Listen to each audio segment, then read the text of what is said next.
Yo, Scrawny with the skinny, back for a Fantasyland. Hope you guys are doing well. Hope your fantasies are going well.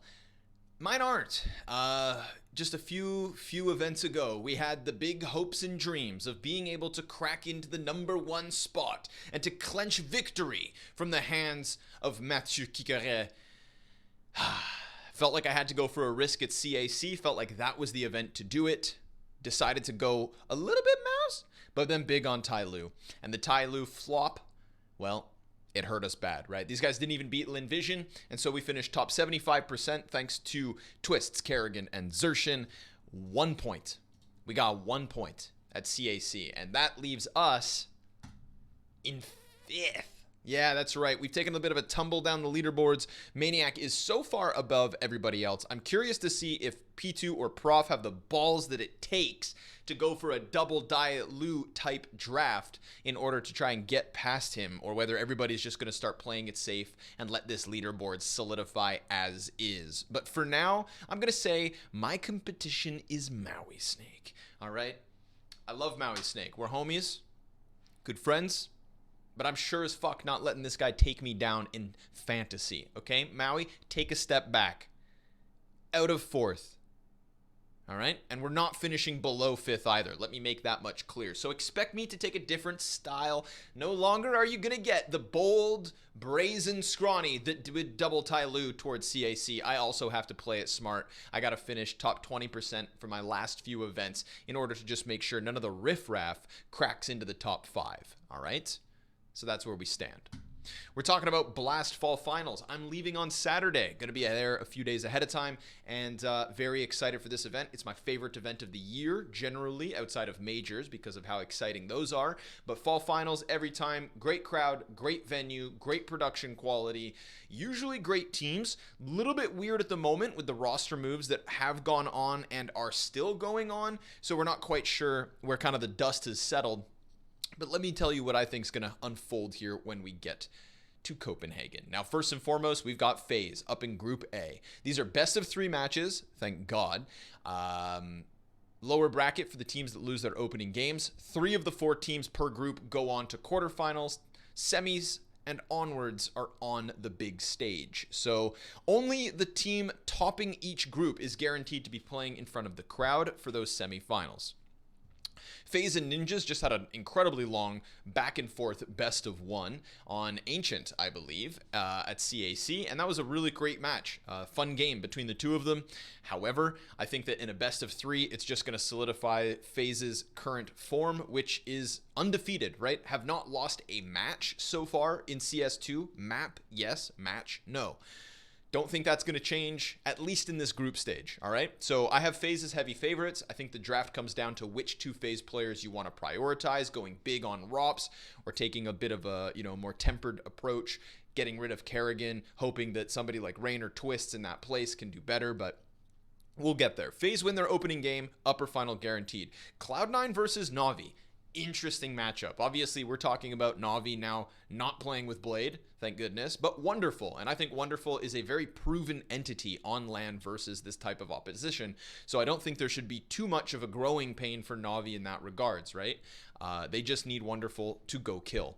And with Cloud9, they may not have an AWPer, but listen, if Team Liquid can win a Grand Slam with Nitro on the AWP, then why do Cloud9 need Shiro? Huh? You ever think about that? I don't think this team needs an AWPer. I think that the riflers have looked good. I think that rifling in CS2 is easier. And so I'm kind of banking on Cloud9 this event. I think this is the one where it all comes back together. I think Boomich was a great addition on an individual level. He looks very hungry to get back into the server. So yeah, man, I'm rating FaZe and Cloud9 in this upper final, and then FaZe win it. Cloud9 will go into the quarterfinal versus 3rd place of Group B. That's how the format will work.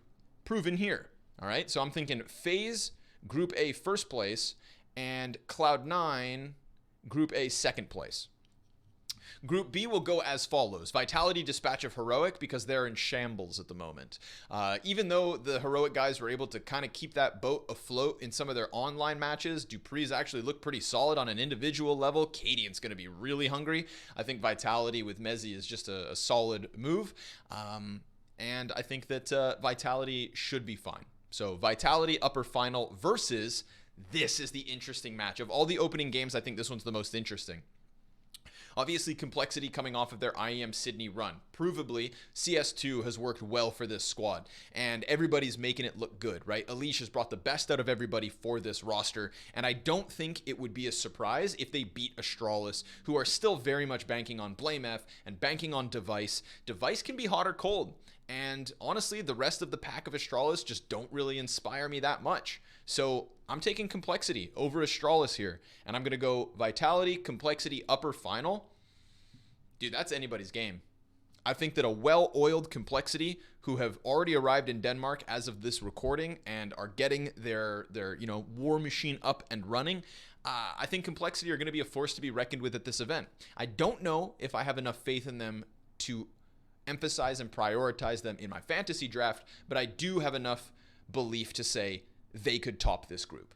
All right, but it will be them and Vitality in my mind. I think the Danes, unfortunately, for this fall finals are not going to be there, which will be a great test for the event because we had Astralis in the Royal Arena, and that was a little bit biased. We had Heroic then a year later, and that was epic. The whole crowd getting behind them, but still cheering for opposition as well, right? It wasn't as kind of, Denmark-centric. What will happen this year if neither team qualify for the stadium? Fingers crossed that we get a good show. Then in third, fourth matches, just for the record here, I think Ninjas have looked good lately, even with some moving pieces, but I have more belief in Na'Vi, so Na'Vi eliminate Ninjas in the lower final, and then I would go as far as saying that Astralis will eliminate Heroic here in the lower final as well. Two dead rosters, or rosters with moving pieces, whatever you want to call it. It's a battle for the bottom as far as I'm concerned. Remember, of course, fantasy event is for the groups and the playoffs all the way through. Here's my draft. Straight to the point. Artifacts. Twists and Rain. Getting rid of Kerrigan means that I'm going to get more points off of these FaZe wins because Rain and Twists will both outperform him, and hopefully the difference in performance will be enough to get me that extra gold out of the FaZe clan, all right? They are a mine at the moment, and I'm going splunking. And then that faith that I had in Cloud9. Now, here's the thing, all right? We've been playing around a couple of events with formats like this, and I'm emphasizing here two teams from the same group. If you go back to the CAC championships and you had gone heavy on FaZe and Mouse, they started on the same side of the bracket, they met again in the grand finals, and anybody who had players from both teams racked it up. I'm applying that same philosophy to Blast Fall Finals. FaZe will be the number 1 team of Group A. Cloud9 will be the number 2 team of Group A. They will not meet in the playoffs until the grand finals, and I will make big money. Okay, Electronic without the burden of in-game leadership has looked so much better, and Hobbit at this price point cannot be ignored. All right, Hobbit's individual level was not very solid when this in-game leadership back and forth was going on, and the roster struggles of Cloud9 were coming to the forefront, and Nafany left. Hobbit looked like junk. All right, but his statistics in the last month, since this new addition of Boomich online, yes, online, but still has looked very good, and I have faith in Hobbit's ability to play in high-pressure situations. So I'm going double FaZe and double Cloud9 because I can afford it. Because by avoiding Kerrigan and getting another FaZe rifler, I am able to still get the star of Cloud9, or one of, in Electronic, and Hobbit plus Stare. Okay, now plus Stare doesn't really inspire me. Unfortunately, this is kind of like, it's like a limp 5th choice for this draft, all right? Just to show you, if we were to edit this lineup, okay, here's where I'm kind of stuck between my last choices. I think there's some good choices in the 180-something range, and I'm making great use of it with Hobbit as the first. Now, Apex, I'm not interested. Alexi, I am. Okay, of the in-game leaders, I think he can frag, and I think that there's space to do that. And I think that Na'Vi will come in very prepared. So there's a bit of me leaning into Alexi B, but then that's 5 players from Group A, and I feel like maybe that's a bit extreme. Stare is on the other side of the bracket. He has that game versus Complexity to start where I think BlameF and Device could genuinely carry them through. And if that is the case, let's say they then can top that group. Oh man, Stare has one of the easier runs in contrast to Alexi B, in contrast to Config, who is my third other potential pick at 180x. I think that Config has really kind of come back into his own very recently, a little uptick with the departure of Brolin. It feels like the riflers of Ninjas now have a bit more space to breathe without having to try to set Brolin up, and Rez and Config are both benefiting from this immensely. Now, Rez at 199 is still a bit too pricey, but Config 184? Come on. I don't have faith that much, though, however, in Ninjas as a whole, and it's that hesitation that kind of gets me away from Config. It's that hesitation that gets me away from Alexi. To me, it's Alexi and Stare are really one of these two is who I'm going to commit with, and I feel like the easier run of Astralis could set Stare up better than it will Alexi. Even though on an individual, if you had to say, you know, head to head, who's going to take it? If they had to do a 1v1, I would almost put my money on Alexi. But we'll stay with Stare for now, because that's how we do it. All right, so these are the artifacts. This is the squad I'm locking in, and the only moving piece at the moment is really going to be, you know, Stare versus Alexi. I would love to include Complexity because I think that they have what it takes to again go deep in this tournament. But the price points of Complexity compared to those of Cloud9, I just can't ignore this C9 team and what is a tried and tested strategy of picking two squads from the same group. With that said, again, just a few extra thoughts. All right. Few extra thoughts for your time, and thank you guys always for watching Fantasyland. I know I'm losing some ground this season, all right? Your boy's not in first anymore, but you're still here watching and supporting. I appreciate that. Please like the video. Maybe leave a comment. Maybe just write up absolute nonsense down below. Let's see how that goes, okay? Thank you guys. It's been a long season. I'm getting a little sick of fantasy, but I'm not giving up on the people that come here each and every time. All right, Kerrigan 188, very easy. It's actually almost hard not to pick Kerrigan and go with like Kerrigan Rops. And if I did Kerrigan Rops and then threw at him an Electronic Hobbit, ooh, guess what? I can still make the same team, right? So I kind of lied. My second hesitation here, the first one is Stare or Alexi, and the second is, should I just get Rops? I mean, Rops is the best player in CS2 right now. Come on. Come on. Is Kerrigan that much worse than Rain/Twist? Food for your thought. Chew on it, right? Because a Rops Kerrigan double C9 pick is also looking real good. But yes, Kerrigan facilitates some solid FaZe pickings.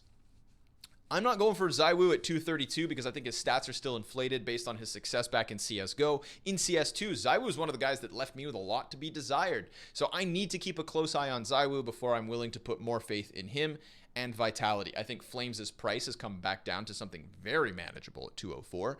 And Mezzy 205 seems fair. You know, will Mezzy hit the ground running? When Flamesy first came into Vitality, kid was hot.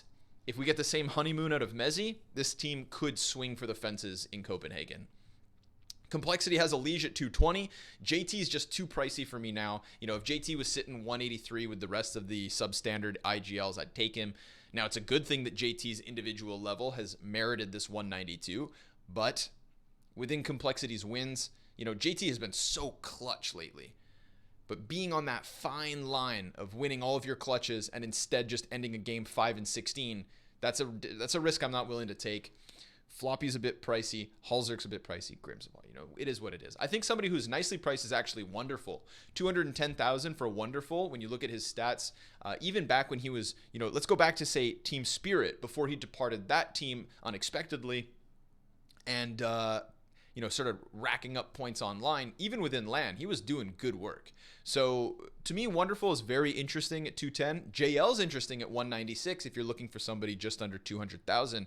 Bit has to be the star, right? If Bit doesn't pick up the slack that is going to be left by Simple, Navi have struggles. And I think you could say the same for Ime. This could be the event where Ime pickers absolutely flourish. Will it happen now without Simple near him? Who knows, man? To me, this Navi is the biggest question mark of the event. I feel like this team could come in and take off heads. I feel like this team could also just absolutely flop. Astralis is classic. Either 230 for Blame F or you don't touch any of them. You know my thoughts on Cloud9 already. Boomich 202 is also fair. I mean, Axile at 199 seems insane. But Axile, I'm sorry, my friend. I've lost my faith in Axile. Ninjas, nothing to talk about down there. Maybe I'm writing off Heroic too quickly. I would love to be proven wrong with the Heroic situation, but it just feels like a team that's got way too much baggage and moving parts to really put too much faith in. So that's why we have the artifacts. Maybe Robson Kerrigan instead of Twists and Rain. Maybe Alexi instead of Stare. Those are the questions I'm asking myself, but I think Cloud9 is bang for your buck. Thank you guys again for watching. Peace.